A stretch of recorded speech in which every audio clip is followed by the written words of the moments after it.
To quote the to come some movie on TNT. Woo, woo, all right. Woo, woo. When you're constantly told what to do by people that are selfish and abusive, it's very hard for wisdom to settle you down. It took a little time to calm me down, but you calm me down. It's hard. It's hard. It's very difficult. There's if you're the only one that's wise in the building and everybody that's coming into the building is trying to make you look bad because they're not wise, it's really hard to be wise. You get, wow, it's really hard. Jesus, Garden of Gethsemane. Wow, it's difficult, right? We know that by reading historical accounts that people paid attention to because he's such an important human being, right? And so, and that happened with Jesus, a few times in the Gospels. Happens with Job, Moses, when he goes up it was in Mount Sinai, because it's, God dang, 50, can you imagine having 50,000 people panicking? And you got 50,000 people and you got to try to get them to a place where they can have safety and take care of themselves and provide for their children. And they're panicking. And you go, I just got to get up on the mountain and just, and just give myself, give them some, give them some guidance and some. So he goes up, he comes back down with 10 commandments. And when he left, those fuckers went, wow. The other guys, Aaron and the guys couldn't, handle the situation. Everybody was scared of Moses. They were intimidated by Moses. Okay. Joshua and Aaron, they didn't have the same, like Donald Trump, Barack Obama, they don't have the same presence that I do. If you look at the story of my life, it makes sense. That one guy at Las Cruces Biologicals, when I'm watching Training Day and American History X on the TVs in there, they have for the homeless people that do this. He comes up and goes, Earl, you want to meet those guys? They played you in a movie and they suck at it. I'm like, I didn't think about it. I was like, what? He plays fucking the Equalizer and all that stuff. And it's like, he still sucks at it. He trains to kill people for a business, for a paycheck. Okay. And you're better at it just biologically than he is as far as protecting people from crazy people that can kill them, and you won't do it for a paycheck. Oh, shit, yeah, he's right. You don't really assess the situation because you haven't been in those situations. Because you avoid those situations because they're wrong, right? Do you understand? And when those situations show up, they video recorded at White Sands and at Fort Bliss, and they don't tell anybody. They don't tell anybody. I keep telling my dad, that day the one guy that was Ray, who was a switcher and an assassin. And then when I met Dana, who was a hitman for the mob, and some of the guys were switchers at the camp, at the homeless camp. And they invited me to the homeless camp. The one guy who was sexually abused by a religious person when he was a kid was sitting right next to me, and he started letting me have it, and I kept saying, what do you want me to do about it? And I said, there's nothing I can do about what's happened to you. I can only help you with what's happening now, And he started getting mad, and they all started trying to calm him down. And I think what was happening, I don't think with the pheromones going on, I don't think they were trying to protect me. They were trying to protect him because he was getting crazy, and if he tried something, he'd got fucked up. Okay, do you understand? Apparently, some of them were hit people for the military, trying to get off the thing and be allowed to be back in the general population. I didn't know what was going on, guys. I was totally naive. I'm not Pope Francis. I'm not Pope Benedict. I'm not Pope John Paul. I'm not Dan Brown novelist. I didn't know. I didn't know Dana was a hitman for the mob. He told me he was, and then I was like, oh shit. He was the scariest guy in camp to the rest of them. He scared them. I'm like, but these guys are but some of these people are hitmen for the military. They just weren't as good at it. That's why they wanted out. When Ray came, Ray wasn't scared of any of them, and I'm pretty sure they were all like, okay, yeah. And he told me, I walked all the way from San Diego. He showed me his feet. I was like, God damn, dude. Son of a bitch. I hope you hitchhiked some of the way. Yeah, he obviously hitchhiked some of the way, but his feet were just hamburger. Like the one kid that I met at the McDonald's up here. that hitchhiked all the way from Yuma to here. And he had the hamburger for the feet. And I was like, well, and he was here, which he was here because it's a safe zone where they can get back into, And when I talked to the two guys from the Budge guy and his friend, and they were asking about the truck, and I said, why are we still talking? And then I started leaning over and killing the mosquitoes on my legs. We were all wearing shorts, and they weren't.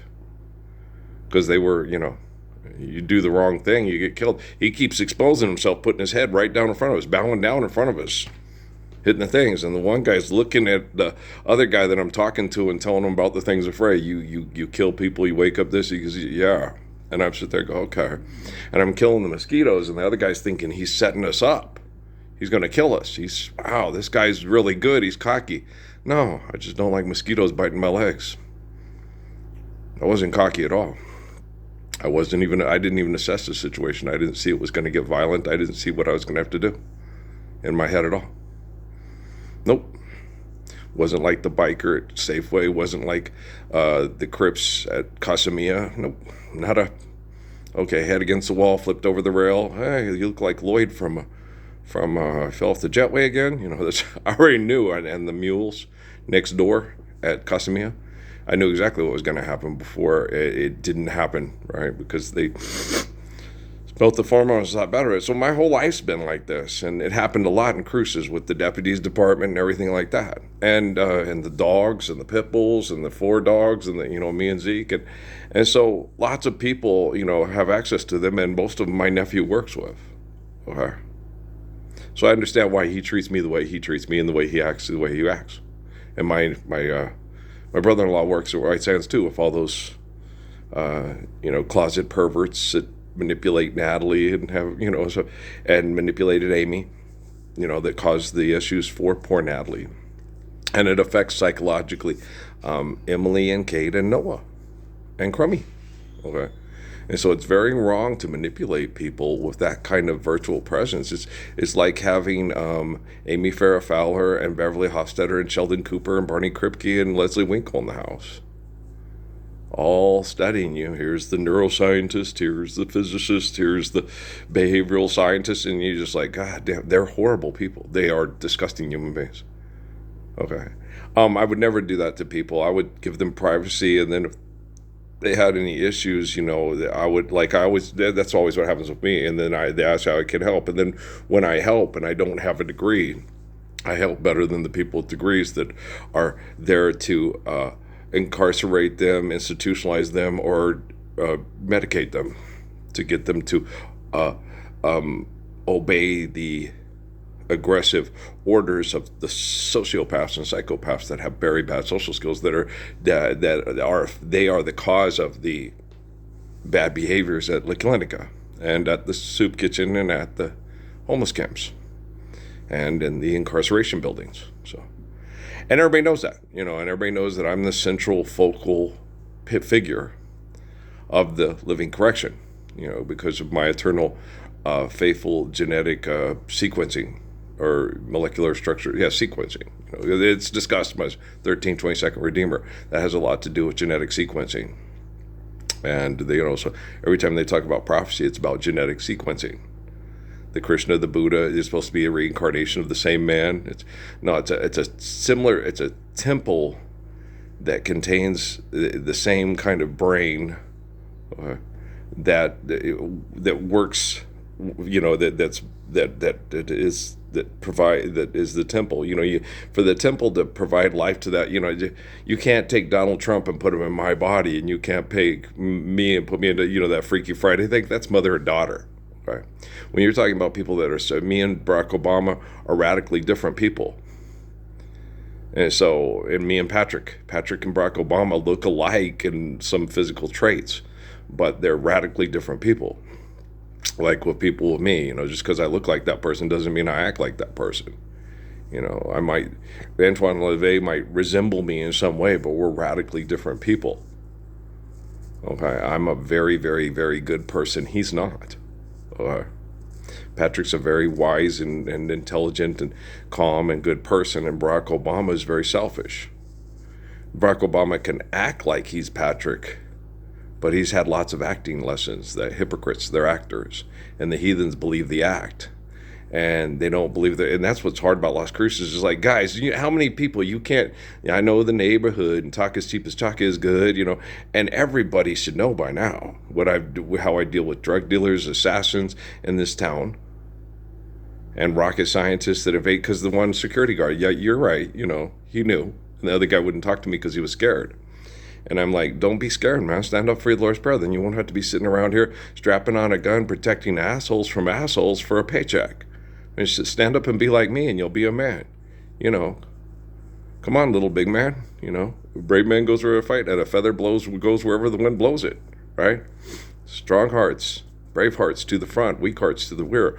Don't settle for a paycheck and war stories about how your buddy's head got blown off because you decided to go do something for a paycheck to justify your existence that people think they own the United States of America and run the United Nations. Okay? This is not hard. It's a new pope. Tell the new pope I said sod the fuck off and get your Ronald McDonald ass out of the building with all the, child molesters and homosexuals that got the money to pay for the lawsuits and stand up for Lord's Prayer of me. And come on now. That's not gossip. That's happened. And if it's happened, you need to change your organization, dumbass. Okay, I love you. Peace.